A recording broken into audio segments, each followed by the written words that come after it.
Сәлем достар, қалдарыңыз қалай?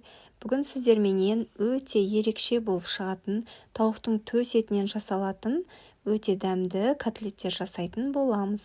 Видеоны соңына дейін қарап, менімен бірге болыңыздар және де каналыма тіркеліп, лайк басып қолдап кетуді ұмытпаңыздар. Ең әуелі тауықтың төс етін ұсақтап, төртбұрыштап турап алатын боламыз. Барлық ингредиенттердің мөлшерлемесін төменде описанияда қалдыратын боламын. Одан кейін сырымызды үккіштен өткізіп аламыз. Кейін барлығын бір үлкендеу ыдысқа салып, үстінен тұз қосып, бір жұмыртқа және де майонезімізді салып, жақсылап араластырып аламыз.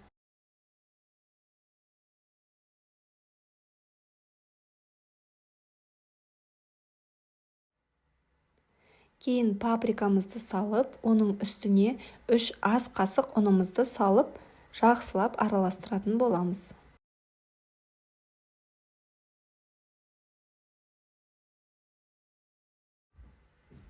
Кейін бір дана чеснокты, яғни сарымсақты үккіштен өткізіп қосамыз.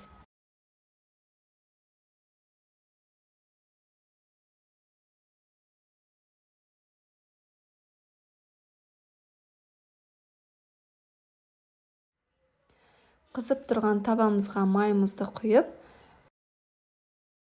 котлеттерімізді қасықпенен осылай салып, домалақ формаға келтіріп, екі жағын қызартып отырып қуырып аламыз.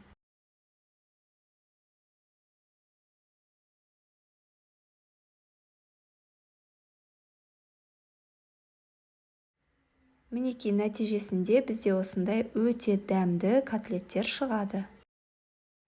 Сіздерге де ұнайды деген ойдамын, міндетті түрде осы рецепт бойынша жасап көріңіздер. Видеоны соңына дейін қарағандарыңызға рахмет. Сіздермен бірге болған Асем, келесі кездескенше сау болыңыздар.